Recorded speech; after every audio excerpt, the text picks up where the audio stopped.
बिहार में एक अजब की प्रथा चल रही है कि एक के बाद एक बड़े बड़े पुल जो है सो कि गिर रहे हैं। कोई निर्माण के दौरान ही गिर रहा है और कोई निर्माण होने के बाद गिर रहा है।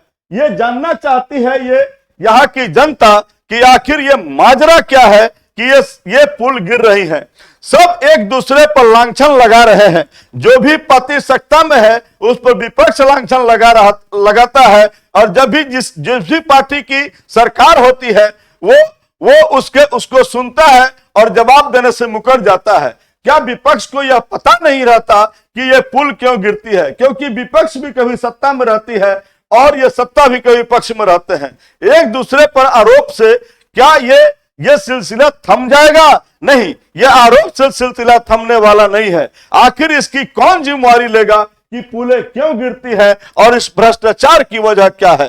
क्या किसको पता नहीं है? इस देश की एक छोटा छोटा बच्चा जानता है कि इस पुलों के गिरने का कारण है सिर्फ ठेकेदारी प्रथा। आप वो कौन सा अपनी बेदाग छवि रखे हुए हैं आप लोग कि आप लोग जो है टेंडर पास करते हैं और टेंडर पास करने के बाद ऊपर से लेकर नीचे तक भारी लूट होती है और उस लूट के बाद जो बच जाती है उन मटेरियलों से ये पुल का निर्माण होता है और पुल तो ढहने पर मजबूर है। पुल को ढहने पर मजबूर करने वाले ये जो प्रथा है, क्या इस प्रथा का खात्मा इस देश से होगा? अंग्रेजी सरकार में भी यही ठेकेदारी प्रथा थी जिसके विरोध में यहाँ की जनता बवाल मचाती थी। और जब ये लोकतंत्र आया तो लोकतंत्र में भी वही लूट खसोट की वो चीजें चल रही हैं।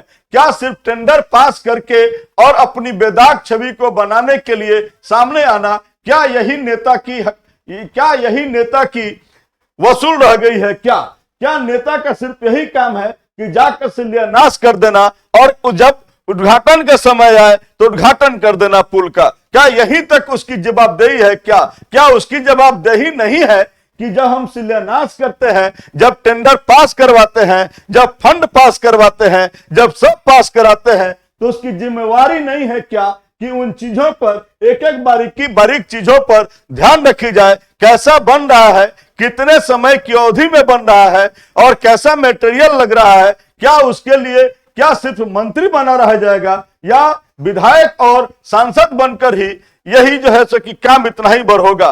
क्या वह जिम्मेवारी आपकी है कि नहीं है? जनता से टैक्स वसूलते हैं और जनता के सामने जाकर कहते हैं कि मैं जनता का सेवक हूं, तो जनता की सेवक हूं, तो क्या आपकी यही है कि आप विधायक या एमपी या जो है सो मंत्री बनने के बाद सिर्फ आप जो है सो कि ऐश की जिंदगी जिए और जनता के कामों को ये छुटभैया नेताओं के हाथों में सौंप कर और निश्चिंत हो जाते हैं? क्या यही ऐसे ही सरकार चलेगी? क्या कि यही विकास होगा क्या इस बिहार का कि जहां पर इतनी बड़ी फंड की सब चीजें आती हैं और धराशायी हो जाती हैं? इस पर आप पर प्रश्न चिन्ह लगता है और आपको इसके जवाब देना होता है। क्या जनता के पास कोई ऐसा अधिकार है कि वह इस ऐसे जब पुल ढाते हैं तो किस अदालत में जाकर और कहां से न्याय मांग सकती है? क्या इस देश में ऐसा कोई प्रावधान है? क्या इस देश का संविधान ऐसा जनता को प्रावधान दिया है कि जहां पर वो शिकायत कर सके और शिकायत करने के बाद जो लोग इसके जिम्मेवार हैं उसको दोषी ठहराया जा सके और उनको जेल की सलाखों के अंदर लिया जा सके?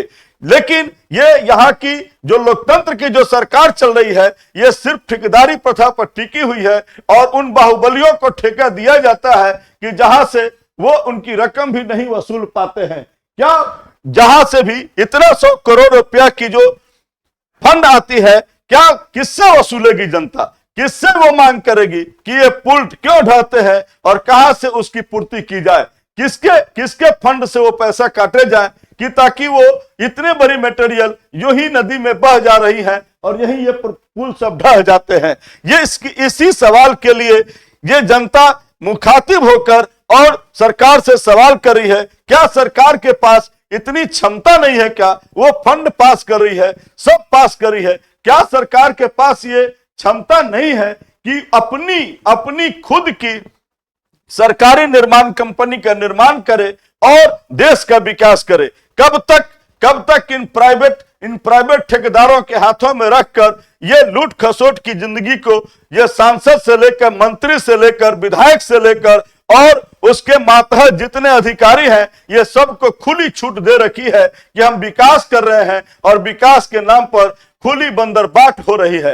ये कब तक चलेगा इस देश में? कब तक ये देश की जनता यूं ही बेवकूफ बनाई जाती रहेगी? इसी सवाल के साथ मैं जनता से अनुरोध करता हूं कि कृपया अपना वक्तव्य दें। धन्यवाद।